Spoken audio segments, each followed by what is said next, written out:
people of Kenya. However, be that as it may, there are concerns that people may have on, for example, of exposing our military to interaction with citizens and so many other things which perhaps people are concerned about. But the long and short of it, Mr. Speaker, is that there are many countries, China included. Many people don't know that even in most of these Chinese companies that you see in Kenya carrying out construction are actually state-owned enterprises and not private entities. So it is possible for us as a country, Mr. Speaker, to build our own state-owned enterprises that can compete with the very best. We were with you, Mr. Speaker, in Kitui during the Mashujaa. You saw that stadium that was constructed in a record 3 months. We had been with you in the same stadium 3 months to Senator Chute's company, for example. Mr. Speaker, you know how long it will have taken to put it together. Anyway, Mr. Speaker, the more important reason I rose to speak, Mr. Speaker, is because of the statement by Senator Hamida on the child trafficking allegation. No dignified country, Mr. Speaker, will want such accusations leveled against it, that there is a certain part of the country where child trafficking, particularly for was happening in Mai Mahiu. And subsequently, the police issued a communication saying that that documentary had been stage managed, that those people had been hired, and there were people that they had taken statements from.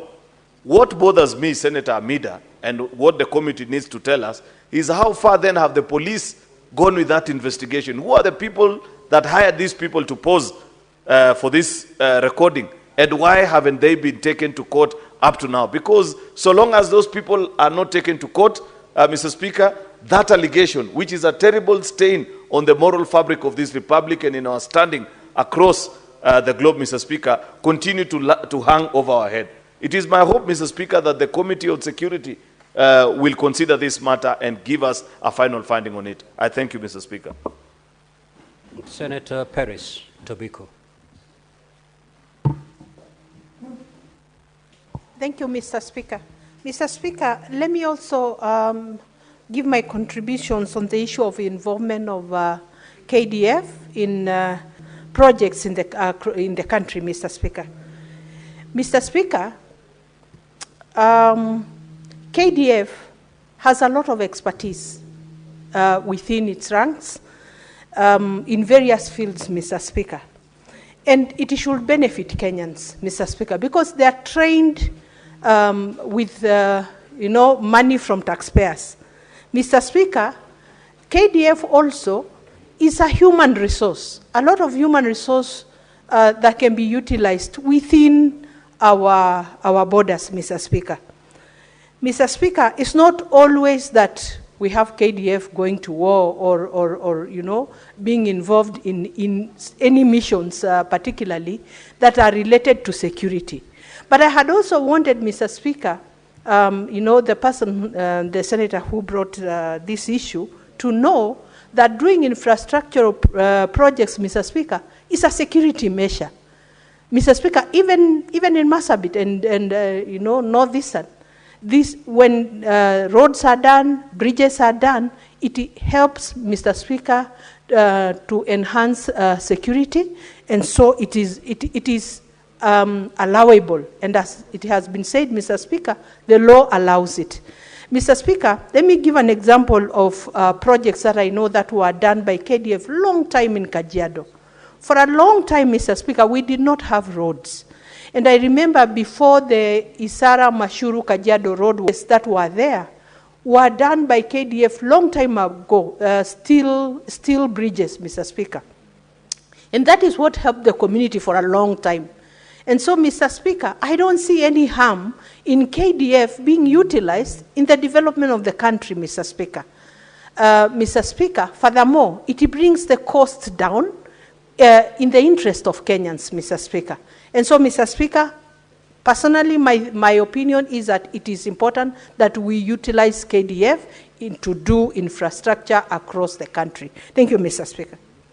Senator Maureen Tabita. Thank you, Mr. Speaker.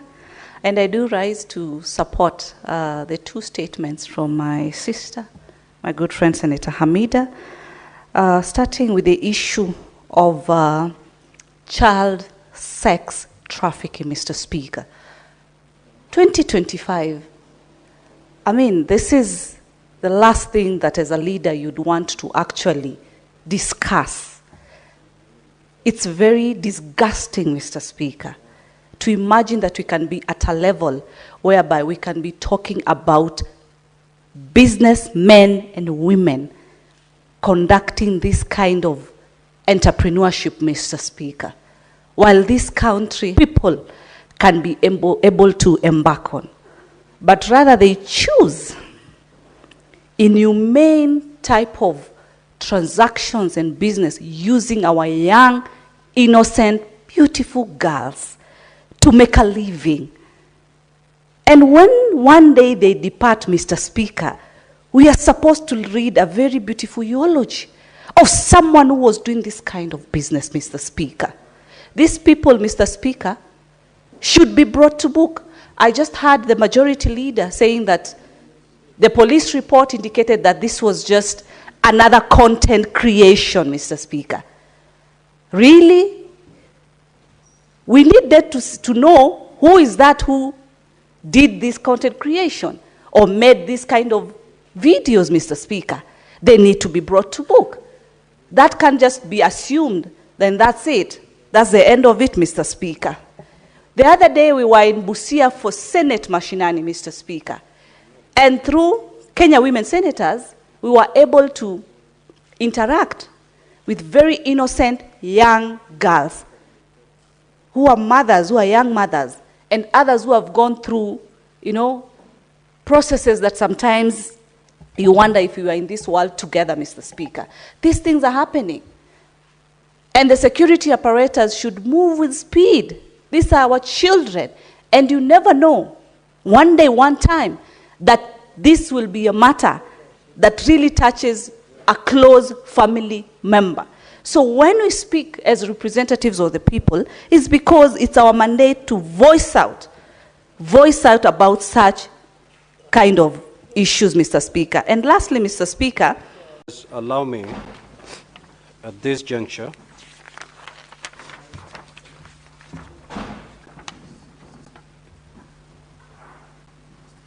okay, next order. Order number 8, the Kenya Roads Amendment number 3 Bill, National Assembly Bills number 34 of 2025. First reading. A bill for an act of parliament to amend the Kenya Roads Act and for connected purposes. Now, honorable senators, allow me pursuant to Standing Order 45 to rearrange today's order paper. We will move to order number 18 all the way to 21 before coming back to order number 17. Clerk, proceed to call the orders in that sequence. Order number 18, motion. Report of the Standing Committee on Land, Environment and Natural Resources on a petition to the Senate by Mr. Peter Kangwaru Nyaga regarding the plight of the landless in Mudandara, Embu County. Senator Fak.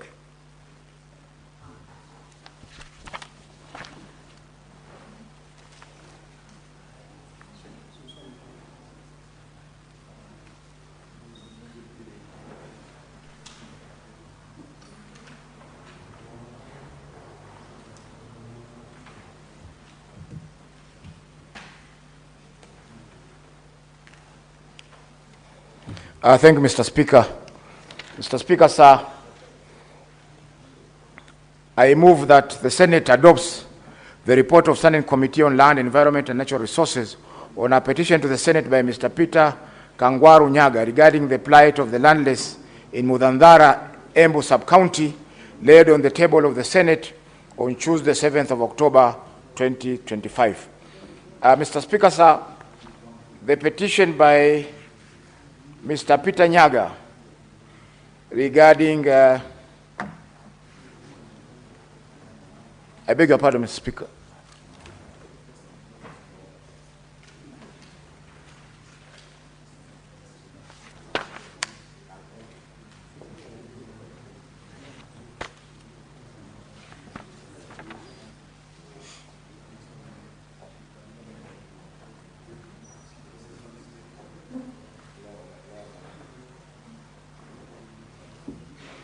Mr. Speaker, sir, I beg to move that the Senate adopts the report of the Standing Committee on Land, Environment and Natural Resources on a petition to the Senate by Mr. Peter Kangwaru Nyaga regarding the plight of the landless in Mudandara, Embu sub-county, laid on the table of the Senate on Tuesday, 7th of October 2025. Now, Mr. Speaker, sir, Mr. Peter Kangwaru Nyaga presented a petition in this House on the plight of the people of Mudandara sublocation in Embu County. And their complaint was that they have lived in this area for many years, and that sometime in 1960s, in the early 60s, the government, through the Ministry of Lands and Settlement, conducted an adjudication process in that area. In the adjudication process, Mr. Speaker, sir, the true residents of Mudandara were overlooked in the allocation of the parcels of land that are located in that area. And the land was allocated to outsiders who have never been settled in Mudandara area. Mr. Speaker, sir, most of the residents have been there for many years, and they had settled in that area after coming from the neighboring Tharaka County. Now, as a result of this injustice, Mr. Speaker, sir, the residents were deprived of their land, and there have been instant conflicts between the title holders and the settlers. Mr. Speaker, sir, many of the people who are going there to buy land were being turned away by the residents who have settled there for many years. Now, as a result, there have been constant conflicts between the residents and the title owners, and many of the residents have been taken to police, have been charged in court, and this problem has persisted for a long time. Mr. Speaker, sir, the committee, in its consideration of this petition, visited Mudandara, and I was happy that the Senator of Embu, Senator Mundigi, accompanied us to Mudandara, although he had some other official engagements on that day, but indeed he welcomed us in Mudandara and allowed us to proceed with the petition. And as a result of the discussions, we came back and wrote our report. Mr. Speaker, sir, we did invite the CS, Ministry of Lands, and the CS indicated to us that this is a community problem because the people who have been settled there in Mudandara were people who originally came from Tharaka, and therefore those issues of clanism and issues of indigenousness have taken toll on this related to the Mbere community, which is predominantly in Embu County. Mr. Speaker, sir, we did discuss with the CS on whether the adjudication could be set aside.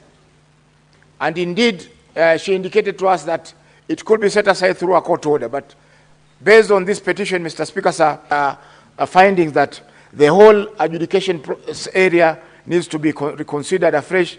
It needs to be set aside because those with title deeds cannot access the land, and those who are settled there do not have title deeds to that particular land. Mr. Speaker, sir, I therefore move that this House adopts this report so that we can be able to put it to the Ministry of Lands to be able to nullify this adjudication so that those who are properly entitled to this land will be able to have titles and will be able to develop this land for posterity. Mr. Speaker, sir, I invite Senator Beatrice Ogola, a member of this committee, to second the report. Thank you, Mr. Speaker, sir. Thank you, Honorable Speaker. Second this motion. And Honorable Speaker, just as the chair of the Lands Committee has stated, this petition came to our committee and we deliberated on it and visited the area. And Honorable Speaker, this cause of landlessness of this community is because it's a form of injustice, Honorable Speaker. As the chair stated, the people holding, Honorable Speaker, which then legally points to ownership, is not the actual people that are settled on the ground. And because of certain historical issues, because the Tarakas are settled in that area. Honorable Speaker, adjudication in this country has at most of tenure, Honorable Speaker. Some of these injustices, Honorable Speaker, is the source of hostilities that clans or communities have between them. And Honorable Speaker, this is a recipe for disaster. It is going to be issues and it must be settled, Honorable Speaker.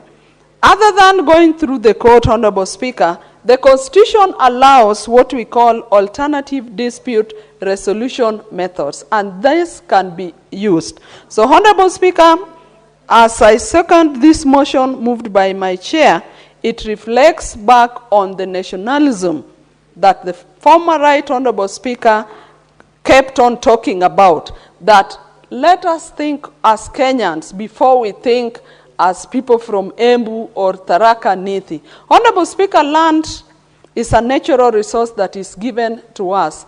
Let us give the people settled in that area their right and sort the injustice that has been meted on them all the years. Honorable Speaker, I second this motion.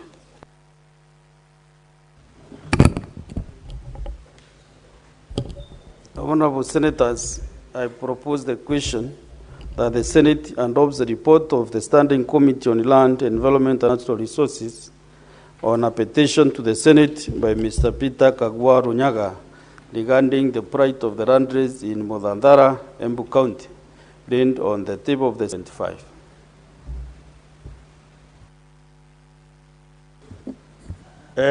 Senator Mudigi, Alexander Munyi.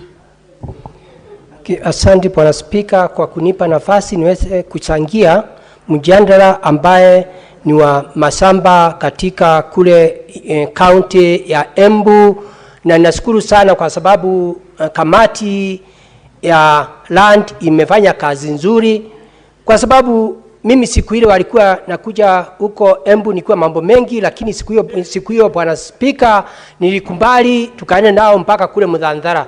Mimi Bwana Spika nakumbuka vizuri wakati wa siasa kuweza kufika ile Mudhandara, na wale watu ni watu wako na kura zao na ni watu wamekaa pale miaka mingi, kwa sababu wengine wana complain walikaa kama miaka 60. Bwana Spika, yangu ni kusema wakati tulikuwa na kikao na watu wa radi, Bwana Spika, wale watu walitamuka walisema masamba iko pale, mimi nikaelewa ni kama wakati wa zamani Bwana Spika. Ile eneo ni kama watu walikuwa wamekataa kwenda pale, lakini wakati wale watu walikuwa wanaganya masamba safea ni kama walienda wakaona huko hakuna watu na wakapatia watu kidogo, kwa sababu nisikia kuna mtu mmoja watu karibu 4. Mmoja ni walia ako na eka karibu 100, na mwingine Kikuyu ako na karibu 100, na mwingine Mumbere ako na karibu 100. Kwa hiyo ni karibu eka karibu 500 Bwana Spika. Na wakati wale watu walienda wakapatiwa ile masamba waliondoka pale, na wengine wale wako na kama eka 100 waliusia bangi zingine. Bwana Spika, mimi ilikuwa ni kitu ambaye haikunifurahisha na ni kitu haikufurahisha ile kamati, lakini kama kamati iliona ni vizuri kuweze kuangaliwa njia ile wale watu wanakaa pale waweze kuitwa pamoja na tuweze kufanya amendment ndio waweze kurudi kule chini wale watu wako pale, kwa sababu sheria inasema ukikaa pale miaka mingi unafaa upatiwe samba, mwenye samba apatiwe kidogo na wale wengine wapatiwe samba kidogo. Kwa Bwana Spika, mimi ningesema kulingana na vile kamati iliangalia na kufanya upelelezi.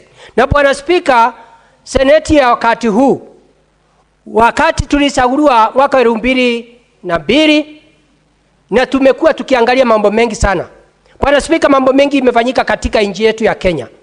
Hata sio Embu, Mudhandara, Mbeere North peke yake, ni sehemu nyingi. Na kama kamati imefanya upelelezi ikaona kuna njia ya kupandurisha, na wale wachache mimbi Mateberi walijipatia eka nyingi, na wale watu wakakuja wakaona samba haina watu wakavamia, yangu ni kusema iende ikawa sio watu wa Tharaka peke yao. Kuna Mbeere pale wamekaa miaka 60, 50.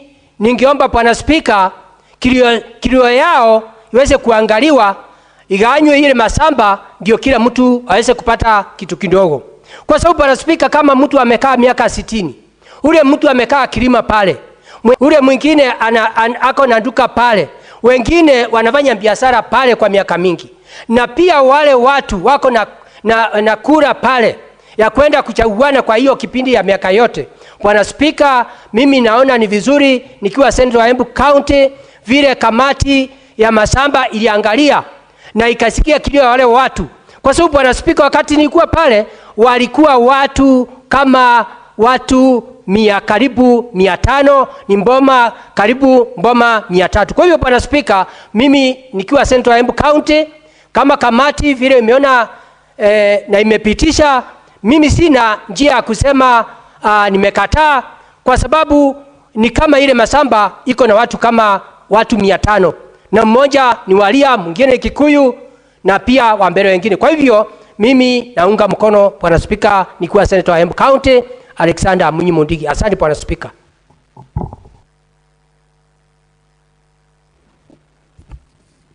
Senator Chelogei, I'm giving you the opportunity, but first approach the chair.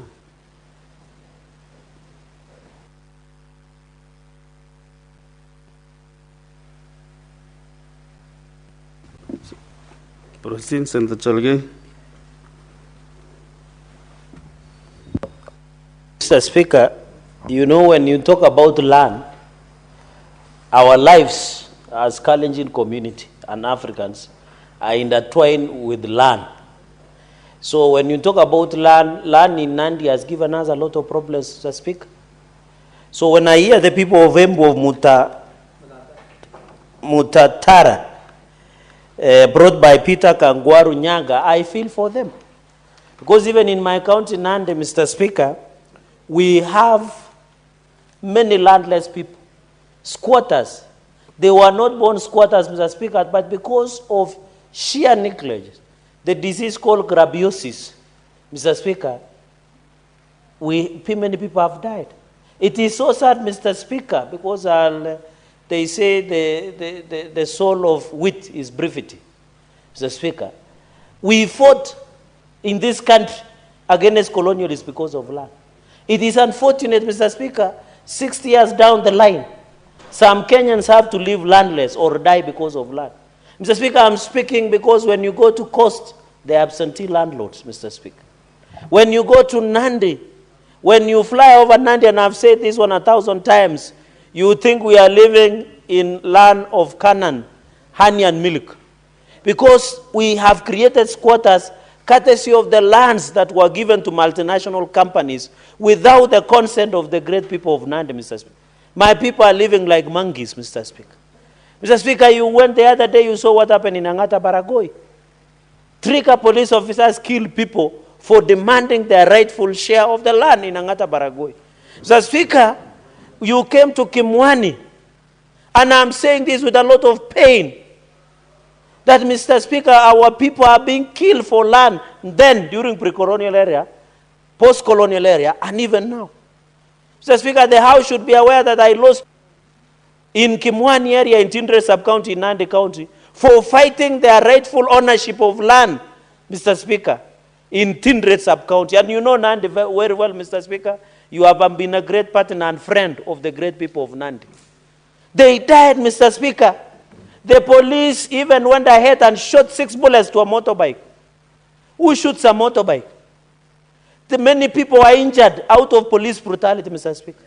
The sad reality is Independent Policing Oversight Authority has done absolutely nothing to arrest the assassins The rogue police who killed my people, Mr. And I want to say on the floor of the House, and I've told those people, please, if you want to grab that land, grab it, but don't kill my people. Mr. Speaker, I told, and I want to say on the floor of the House, those people who want to grab Kimwani land in Tindre sub-county, just don't kill my people. If you want to grab that land, grab it, but don't kill my people, Mr. Speaker. Families have lost their fathers, their son, because of land, Mr. Speaker. That land of Kimwani rightfully belongs to the people. Imagine, Mr. Speaker, you are a squatter in your own motherland. Mr. Speaker, we must be fair, and I want to challenge the Committee of Lands, and Senator Faki should be listening to this, that when you go to Coast and Rift Valley, we are facing many challenges of issues of land. There are nowadays squatters called infrastructural evictees. When you come to Ngetip Kong, when you come to Serengoni, Mr. Speaker, my people have been evicted. They are living alongside the forest, Mr. Speaker. You come to Koibem, we have Chepkumya exchange program. You have Muin, Mr. Speaker, in both Mgwen and Jesume sub-county, Mr. Speaker. I want to challenge the chairperson of lands, Senator Fak, to call National Land Commission and demand answers. Why are Kenyans still squatters up to today, 6 years down the line? Why are Kenyans being killed for demanding their rightful share of land, Mr. Speaker? Why are Kenyans, Mr. Speaker? We must be told. Mr. Speaker, we are aware there are leases, and I demanded a statement, and I hope the Committee on Lands, in conclusion, Mr. Speaker, I hope the Committee of Lands will invite some of us to ask. Tea leases in Nandi have expired, but the national government, the Ministry of Lands, the National Land Commission are not giving us a way out on what became those tea leases, Mr. Speaker. Number two, there are many people who have occupied, and the forests have been degazetted. Can we get the catalog, Mr. Speaker? So that my people in Kimwani, people in Ngetip Kong, in Serengoni, Mr. Speaker, in Kapchoro Ward, people even around Tabolwa and areas in Mosop sub-county, Mr. Speaker, cannot live in uncertainty. The National Land Commission, Mr. Speaker, in conclusion, was given an opportunity under the Constitution to rewrite historical land, historical injustices. As we talked the other day, Mr. Speaker, when we were celebrating the life of Raila Amolo Odinga, we were also celebrating Koitalel Samoe anniversary, Mr. Speaker, who died because of fighting for land. Mr. Speaker, we must be told that people like Koitalel, they were displaced. There are some of them are in Oma Bay. What National Land Commission? Can you call National Land Commission? I know that we wish our neighbors Tanzania all the best. Our neighbors Tanzania all the best as they go for general elections, Mr. Speaker. Although, you know, the other day, the former head of state, I cannot mention the name, was chiding Kenyans. But I'm seeing protests are already underway there, but we hope it will be peaceful elections, Mr. Speaker. I'm told the contest there, Mr. Speaker, is between Samia versus Suluhu. Senator Chalgei, you know, I've listened to you for 10 minutes, and in your subjections, you did not even mention the land in Embu. I've mentioned, Mr. Speaker. You went all through to Nandi for 10 minutes, now you have crossed the borders to Tanzania. I will not allow you to do that. Mr. Speaker, I mentioned. Senator Mungatana? Mr. Speaker, I have not concluded. Mr. Speaker, I thought I have not concluded. You have concluded after crossing the borders. So no, I want to say either I support the motion or reject. That, then you sit down. Okay, Mr. Speaker, I think this report is well done. This motion, Mr. Speaker, with those to support because it's Suluhu versus Samia. Thank you, Mr. Speaker. Senator Mungatana. Thank you, Mr. Speaker, for giving me the opportunity to make my contribution on this motion. Mr. Speaker, I support the findings and the report that has been explained to us in a motion well moved by the able senator from Mombasa. Mr. Speaker, I really truly support the fact that the true owners of the land in Embu, in this place called Muthanthara in Embu County, the true owners be given that land. Mr. Speaker, that the senator himself was present to support what the Committee of Land was doing is a testimony that truly that this committee carried out what was just. I also want to recognize the petitioner, Mr. Peter Kangwaru Nyaga. Mr. Speaker, we really appreciate those people who move the Senate in this manner to... Mr. Speaker, can I be protected from my colleagues here so that we focus? So I thank you. I just wanted to say the petitioner has done a fantastic job in bringing this petition to the attention of the Senate.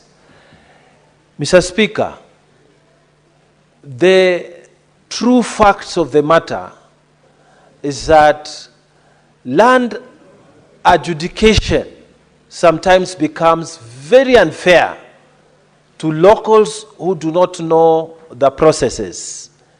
Mr. Speaker, we have been told here that outsiders came to Muthanthara and they took as much as 100 acres per person. People who do not live in that particular area. The people there, Mr. Speaker, unknown to them, their land was being alienated and their land was being allocated and title deeds being issued without their participation. Mr. Speaker, this problem is not unique in Embu and it's not unique in that particular area. It has happened in the coast, Mr. Speaker, as it is well documented. While people were living within the coastal area, eking their lives, taking care of their families, people from outside were given titles. And we created squatters in the coast, Mr. Speaker, because again of huge land allocations. The people who are there, the residents are not aware that land is being alienated, titles are issued, and we create squatters. Mr. Speaker, I want to thank the committee because they have taken one step forward.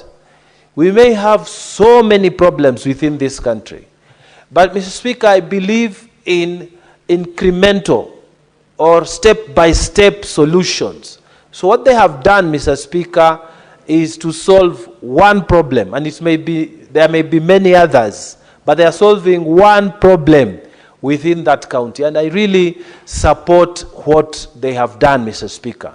My prayer is that the National Land Commission will act on this report as early as yesterday, Mr. Speaker. Once we approve it here, the National Land Commission will take its mandate seriously and give what is the way forward, where in case of lands, and people think this is our land, but it has not been alienated to them, it has not been titled to them. What should we do? Mr. Speaker, we are facing the same situation in Tana River County.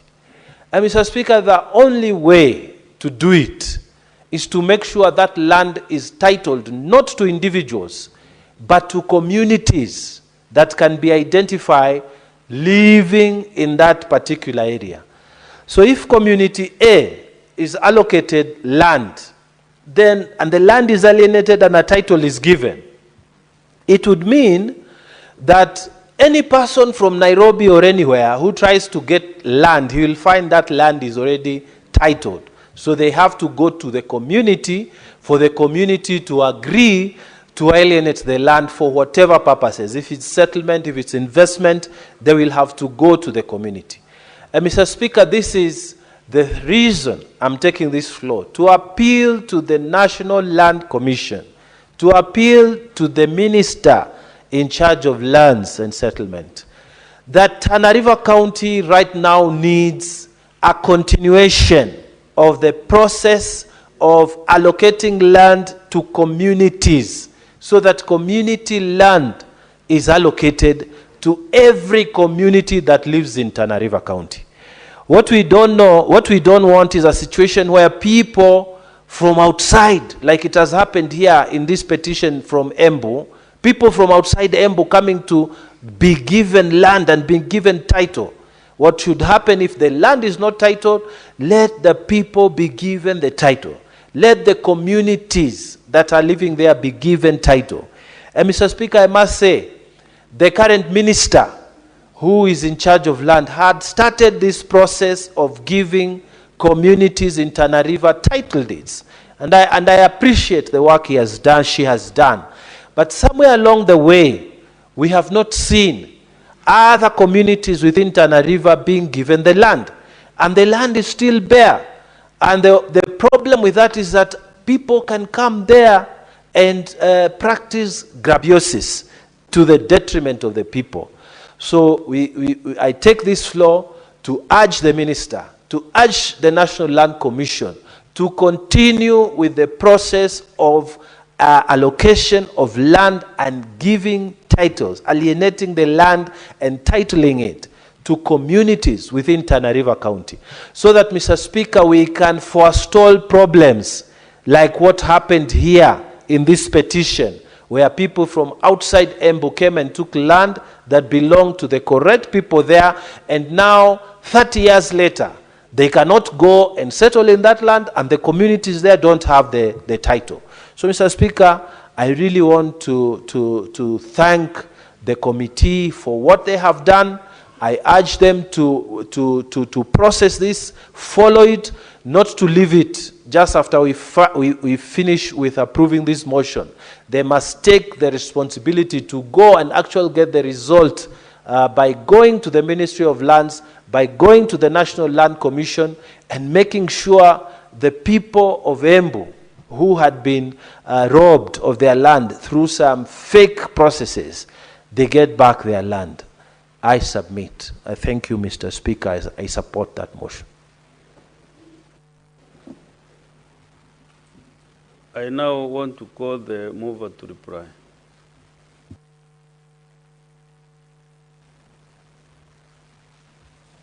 Thank you, Mr. Speaker. I want to thank Senator Beatrice for seconding the motion, Senator Mundigi, who is the senator for Embu County, for contributing to this motion, and Senator Mungatana for also contributing to this motion. Mr. Speaker, sir, what happened here was a clear case of discrimination and historical injustice. The ministry needs to go back to the ground, and we can be able to come to Nandi and be able to deal with the issue the way we went to Embu. On Monday this week, we were in Meru, where the Deputy Speaker is the senator, and people were happy.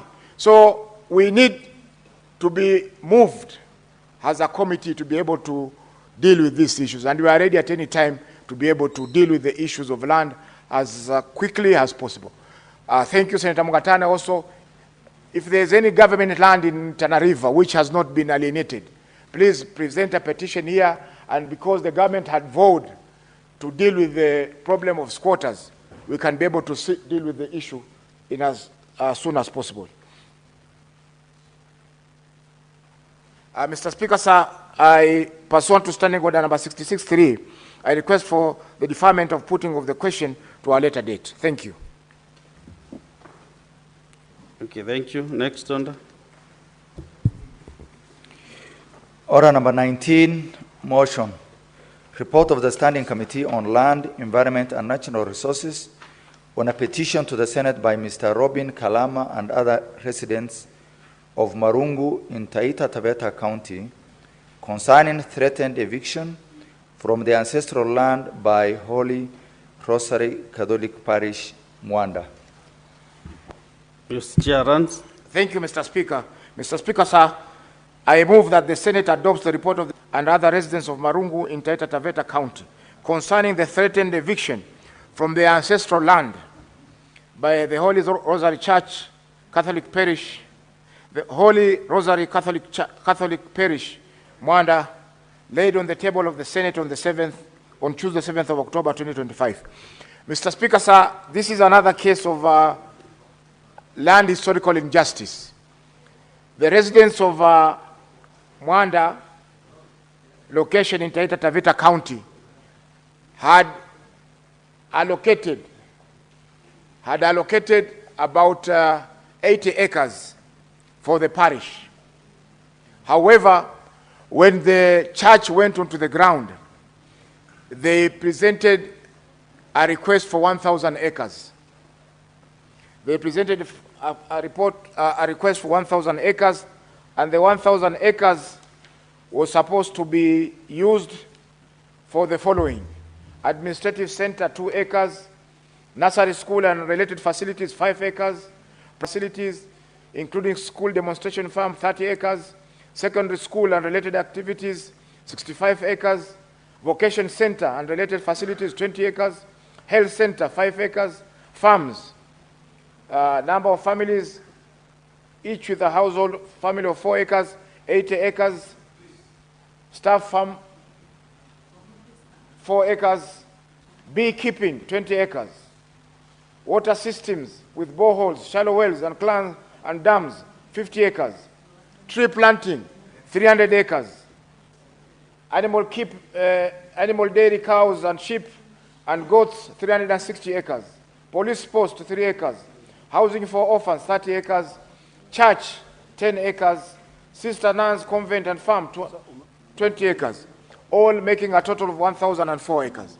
Mr. Speaker, sir, when the adjudication took place, the 1,000 acres which was allocated was composed of land which had already been settled on by the indigenous people of Mwanda location. Therefore, they later came to find out that they are living on a land that is, the Speaker, sir, complained to the church. The church said that the land now belongs to them and there's nothing that they can be able to do. Mr. Speaker, this land was allocated during the penultimate years of the existence of the county governments in 2010 to 2020. In the second, in the year 2019, was issued in the year 2019 by the national government through the Ministry of Lands and Settlement. Mr. Speaker, when we invited, actually the title was issued in the year, yes, 2020, in December 2020 when the church was issued the title. Mr. Speaker, during the existence of the then Taita Taveta County Council, a motion was presented by the area councillor for the excisement of, and we invited them to review this grant, because obviously there is some injustice, because already that land which was part of the land which was located belongs to the indigenous people of Mwanda, and who have nowhere to go as a result of this allocation. Mr. Speaker, sir, the report is very fair. We are calling on the National Land Commission, because it has a power to review grants, to review this grant, because at the time it was being issued, National Land Commission was already in existence. It was already in existence, and therefore they had a mandate to make sure that the residents of Mwanda location in Taita Taveta County were consulted on the allocation of this land to the Holy Rosary Church, Catholic Parish in Mwanda location of Taita Taveta County. Mr. Speaker, sir, I beg that this report be adopted, and I invite Senator Maruma of the Senate of the County of Taita Taveta to second this report. Mr. Speaker, sir, we visited Taita with regards to this report, and we had a very fruitful engagement with the residents of the area. Thank you, Mr. Speaker, sir. Senator Maruma Jones.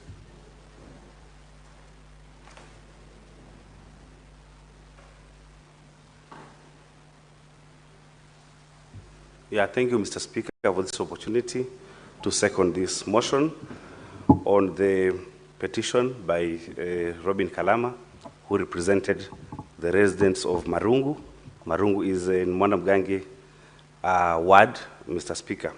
It is true that the Catholic Holy Rosary Parish of Mwanda approached the people of Marungu wanting to be given land for some development. And as the chair has explained, they came up with a very good land use plan. But when they went to the ground, they had requested for 75 acres, which the residents agreed to. But when the MCA representing Mwanda Mgangi Ward presented the request for land, he requested for 1,000 acres. And the minutes that were provided by the county government of Taita Taveta show clearly that 1,000 acres was granted in 2008. And in 2020, Mr. Speaker, a title deed was given to the church. But from then up to now, we have not seen implementation of any of the projects that were outlined in the land use plan. Part of it, of the land was supposed to be used for construction of an orphanage. Some piece of land was supposed to build a police post. And Mr. Speaker, there were people already existing in that land. There were people already living in that land. And now they are facing eviction because then the land has already been titled to this parish. Mr. Speaker, this issue is not unique to the people of Mwanda Mgangi Ward. We went to Meru with you, Mr. Speaker, the other day when a church, the Catholic Church also, had excised and taken over a piece of land meant for vocational training, college, primary school, secondary school. 25.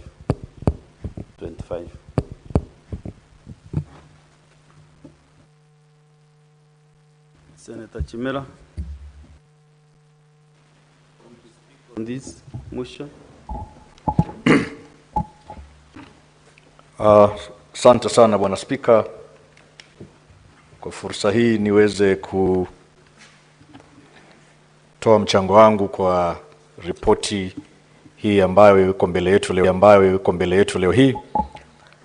Bwana Spika, kwanza niipongeze kamati hii ya swala la ardhi ikiongozwa na seneta ambaye ninamheshimu sana, mzee wangu Mheshimiwa Seneta Mohamed Faki kutoka kaunti jirani ya Mombasa, vile vile na wale wanakamati wote ndani ya kamati hii kwa kazi nzuri ambayo wameifanya. Bwana Spika, ukiangalia taratibu leo ya biashara ya bunge hii, Bwana Spika, utaona kwamba ripoti nyingi leo zinaweza kuwasilishwa hapa bungeni na kamati hii ya Mheshimiwa Faki kuhusu ardhi, wakiweza kuwasilisha ripoti kadhaa la swala la ardhi. Bwana Spika, katika maisha yangu mimi nimekuwa nikifikiri kwamba swala hili lote la ardhi, kukosa vyeti vya ardhi, kufurushwa kwa wananchi wetu, nilifikiria ni swala ambalo liko pwani peke yake, Bwana Spika. Lakini ninashangazwa kuona kwamba pia wenzetu kutoka kaunti ya Embu, kutoka kaunti ya Kisii, Bwana Spika, na hata vile vile kaunti ya Mombasa, ndugu yangu wanafaki, pia wao wana shida kubwa ya swala hili la ardhi, Bwana Spika. Kweli donda hili la ardhi limekuwa donda sugu, Bwana Spika.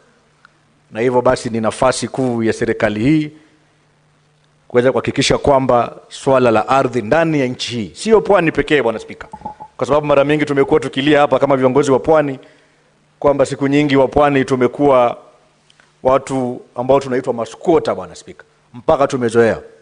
Mimi mwenyewe, Bwana Spika, ninapozungumza hapa, mimi ni skota pale Kwale, Bwana Spika, na mimi ni kiongozi, Bwana Spika. Kwa hivyo niseme ni furaha kwamba tuko wengi, kwamba ni nchi nzima inalilia swala hili, Bwana Spika, na Waswahili husema kilio cha wengi huwa ni harusi. Kwa hivyo nina imani kupitia taarifa hii na ripoti hizi, Bwana Spika, hususan hii ya Taveta, kwa sababu ni mahali ambapo nimekwenda, Bwana Spika, na pia kuna ndugu zetu kutoka Kwale pia wanakaa pale Mwanda. na wana hatari hii ya kufurushwa kwao kwa sababu ya swala lote hili la ardhi, Bwana Spika. Bwana Spika, vile vile pia tu nikirudi nyumbani niseme kwamba swala hili pia limekithiri sana katika kaunti yangu ya Kwale, Bwana Spika. Bwana Spika, ni mara nyingi sana mimi mwenyewe binafsi hapa nimeuliza taarifa kuhusu mashamba mengi ndani ya Kwale hii. Hivi majuzi, Bwana Spika, ni kutaarifu tu kwamba kuna wakazi wa sehemu inaitwa Wasini, Bwana Spika. Wameishi pale miaka 50, zaidi ya miaka 50, Bwana Spika, wakijua pale ndio kwao, Bwana Spika.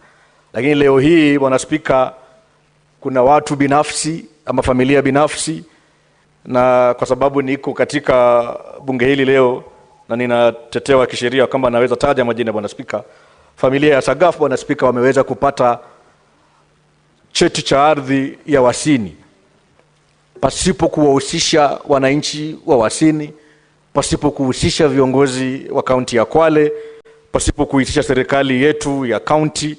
Lakini wao leo hii, Bwana Spika, wanasema wanamiliki ardhi ya Wasini, Bwana Spika.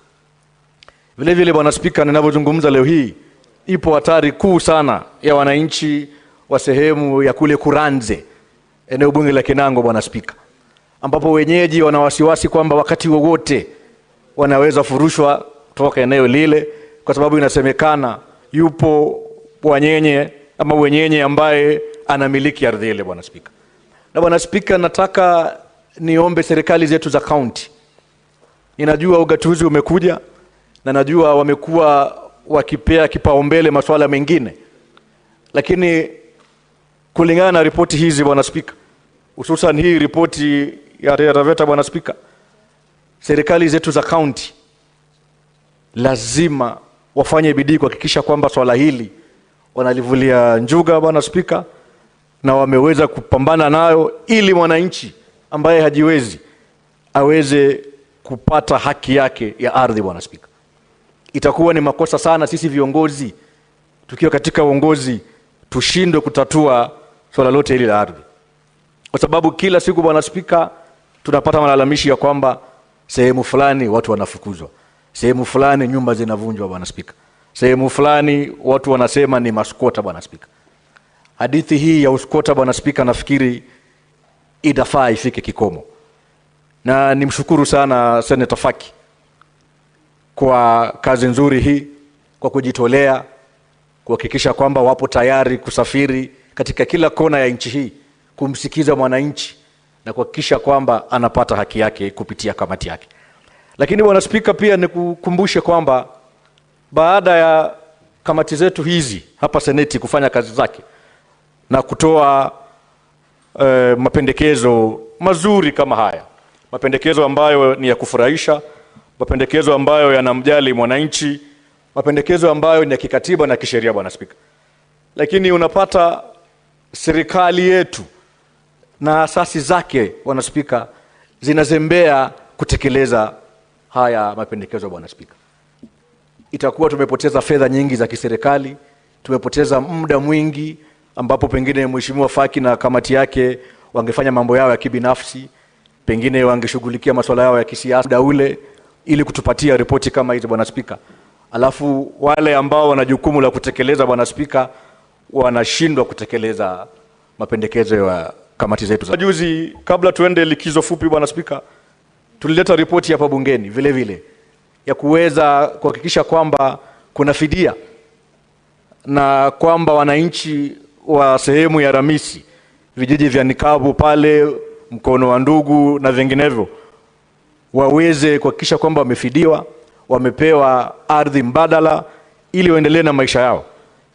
Na ikawa amri, Bwana Spika, na narudia, amri, sio pendekezo, ni amri ya mahakama kwamba tume ya masuala ya ardhi NLC, Bwana Spika, iweze kuhakikisha kwamba fidia hii imefanyika, iweze kuhakikisha kwamba wananchi pale Ramisi, Kanaana pale wameweza kupewa ardhi mbadala ili shughuli zao za kawaida ziweze kuendelea. Lakini la kusikitisha, Bwana Spika, mpaka sasa ninavyozungumza hapa leo hii, Bwana Spika, halijafanyika hili. Je, tujiulize ina haja gani basi bunge la Seneti hili kuwekeza pesa, kuzunguka nchini, kwenda Kilifi, kwenda Malindi. Na vile vile pia Bwana Spika, ninafahamu kwamba pia pale Malindi katika uwanja wa ndege pale vile vile kuna maskwota pia zaidi ya 1000 Bwana Spika. Pengine mheshimiwa kaka yangu Ganda asante. Na wanaishi katika hali ya sitofahamu kwa sababu hawajui kama ni kwao, na wamejenga Bwana Spika, wanaishi pale, wanazikana pale pale kwa ile ardhi Bwana Spika. Itakuwa sio sawa kwa ndugu yangu Seneta Mazayo kwenda kutafuta kura tena na swala hili halijashughulikiwa Bwana Spika. Kwa hivyo mimi nataka niombe tu serikali yetu na serikali za county, ikiwa ni kutenga pesa hususan serikali za county, kuhakikisha kwamba mapendekezo yale yote ya kugawanya ardhi hii yafanyike, waweze kutenga pesa. Maana tunaona pia kuna ubadilifu mwingi wa pesa ipo haja ya kuwekeza katika kuhakikisha kwamba wananchi wao wamepata ardhi, wanakaa mahali ambapo hawatasumbuliwa na mtu yote Bwana Spika, na vile vile waweze kupata cheti cha ardhi yao. Vile vile nikimalizia Bwana Spika, kwa sababu hali yote hii nimeona ni hali halisia nchini mzima Bwana Spika, niipongeze tu serikali yetu hii ya mseto katika jukumu lake na juhudi zake za kuhakikisha kwamba swala la mashamba limeweza kukombolewa pale Pwani. Nafikiri leo hii wenzangu wapo hapa, na muona seneta wa Taita Taveta yuko pale, watakubaliana na mimi 100% ya kwamba tuko katika mikakati ya kuhakikisha kwamba yale mashamba yote ambayo mabwenyenye walichukua na hawapo yameweza kukaliwa chini, tukaweza kupata orodha ya maswala, ile data kwa afisi ambazo zinahusika, na serikali kuu iwezi nitaweza kuhakikisha kwamba imefika pale Wasini Kwale County, pia kuchunguza ile hatari ambayo yuko pale Wasini kuhusiana na swala zima la ardhi. Asante sana Bwana Spika. Senate Minority Leader, Senator Mazayo. Asante sana mstahiki Spika. Mstahiki Spika, mimi pia nataka kuungana na ndugu zangu maseneta ambao wamechangia mswada huu wa mashamba. Kama inavyojulikana katika Kenya mzima, kama kuna mahali popote ndani ya Kenya ambapo kumeathirika zaidi ni mkondo ama ni sehemu za Pwani. Mashamba yamechukuliwa kwa hali ya dhulma. Mashamba yao yameweza kuchukuliwa kwa title ambazo ni fake, title bandia. Tokea jadi watu wamekuwa wakiandika ma title bandia, wakija wakifurusha wakaaji wa pale bila kujali maslahi yao, ama makaburi ama makanisa ama misikiti ambayo iko katika yale maeneo. Mstahiki Spika, utaona ya kwamba sasa katika upande huu wa kule Taita Taveta nataka kujumuika na party leader wangu anapita, kwa hiyo lazima ni patie heshima ya kutosha na taadhima. Kwa hiyo Bwana Spika, mimi nataka kusema tu ya kwamba kwa upande wa Taita vile vile ni watu wameathirika. Kwanza kuathirika na wanyama ambao wanaingia ndani ya mashamba kama vile tunavyoona, na vile vile wale wakaaji wa pale yale mashamba yao kuweza kuchukuliwa, hususan na watu ambao wanajua kabisa vitendo wanavyofanya ndani ya wizara ya mashamba ni ukorofi, ni wizi na ni ufisadi. Bwana Spika, utaona ya kwamba kwa shamba hili la hawa watu wa Marungu katika Taita Taveta, hii yote iliyofanyika hapa ni dhulma. Kwa hiyo sisi tunaona katika maono ambao tunaangalia kwa sawa, ingekuwa vema wale wa Taita wenyewe wanaoketi katika yale maeneo waweze kupewa hayo mashamba, na hilo jukumu hilo hivi sasa likiwa ndani ya Senate, tuna imani ya kwamba kupitia kwa kiongozi ama mwenyekiti yule anayeangalia juu ya kamati ile ya mashamba, ndugu yetu Mohamed Faki, ni kwamba atie mkazo zaidi kuona ya kwamba baada ya hapa Haya mambo si ya kulalia, haya mambo si ya kulala, ni ya kuendelea mbele, kuhakikisha watu wa Taita Taveta waweze kupata haki yao. Vile vile, Bwana Spika, tukisema hivyo ni kwamba mbuga nyingi sana, ukiangalia mbuga za kule Kilifi, hususan pande wa Mtwapa, ukija pande wa Shariani, ukienda upande wa Vipingo, ukienda upande ule wa kule katika Kilifi Gold, na hatimaye uende juu kabisa mpaka Kilifi North, Msabaha huko kote, na Malindi, na kupitia Malindi kwenda huko mbele ya Marafa ambao ni eneo la Magarini. Ukiangalia mara nyingi katika mashamba hayo yamechukuliwa kwa hali ya dhulma. Dhulma ni kwa sababu wale wanaoketi pale wanaweza kuwa hawana ile azma ama akili ya kufikiria kwamba hapa ninapoketi mimi, hapa tulipozaliwa, hapa tulipoishi, hapa ambapo makaburi ya babu zetu wako, hapa ambapo sisi tukiangalia hivi hatuna kwingine kwa kwenda katika Kenya hii isipokuwa hapa ambapo kuna makanisa yetu, kuna maskuli yetu, kuna makao yetu ambayo tunaishi kama mji.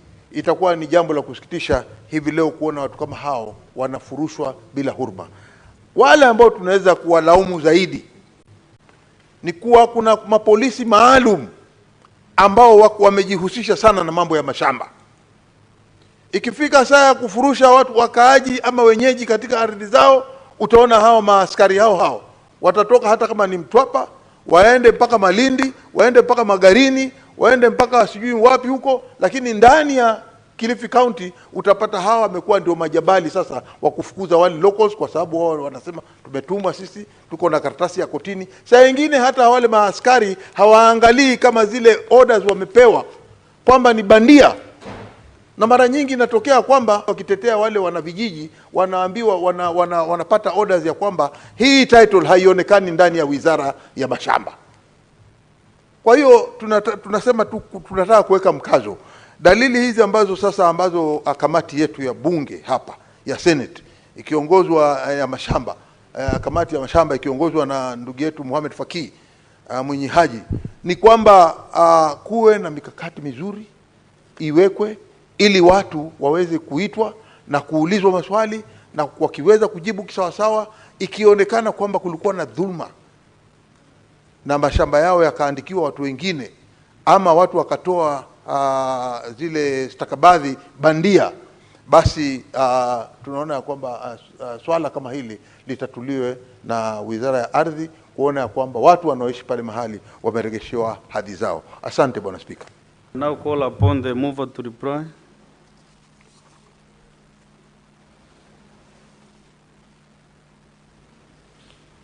Thank you, Mr. Speaker.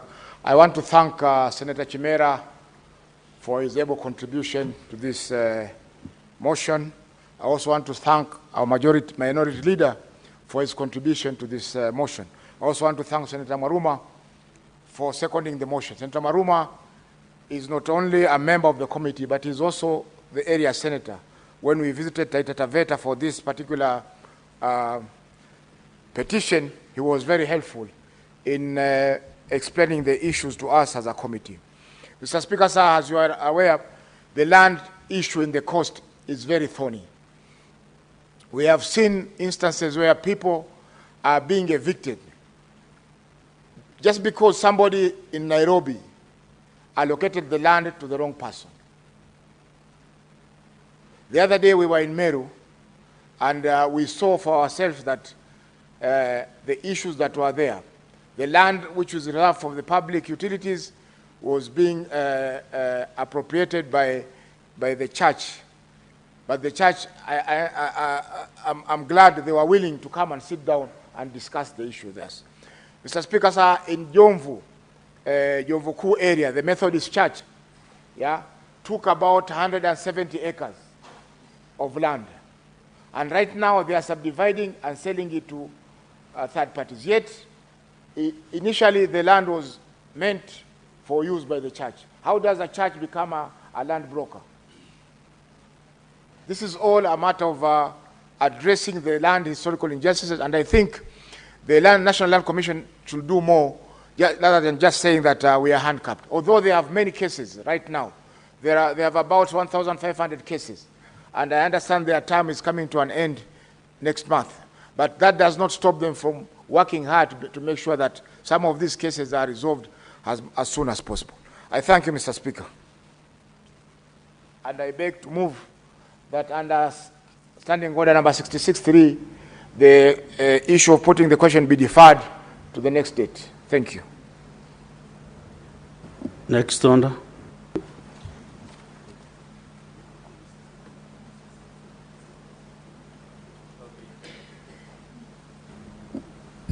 Your request is granted, Chair of the committee. Next order. Order number 20, motion. Report of the Standing Committee on Land, Environment and Natural Resources on a petition to the Senate by representatives of Mwambusi land squatters in Babaracho Ward in Kisii County concerning delayed allocation of alternative land. Chairman, Standing Committee on Land, Environment and Natural Resources. I thank Mr. Speaker. Mr. Speaker, sir.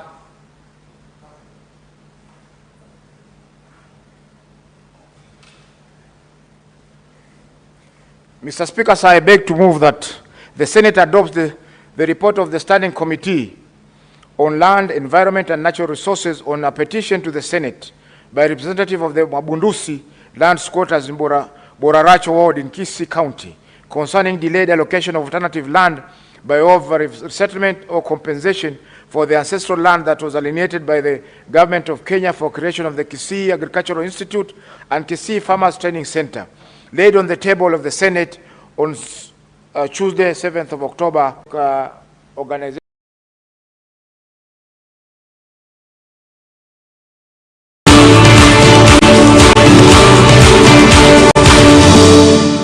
It's a lovely Monday morning, and it's time now for us to take a look at news stories making headlines around the globe. Former Governor of Jigawa State, Sule Lamido, has joined the race for the office of National Chairman of People's Democratic Party, PDP, and he is expected to pick his nomination form today. Lamido told this day that he would pick the National Chairmanship nomination form Monday at the PDP National Secretariat in Abuja. By implication, the consensus nomination of former Minister of Special Duties, Kabiru Tanimu Turaki, might have failed. It was also expected that former Governor of Benue State, Samuel Otom, would pick his nomination form within the week. It was learned at the weekend that PDP chapters in the Northwest had rejected the nomination of Turaki.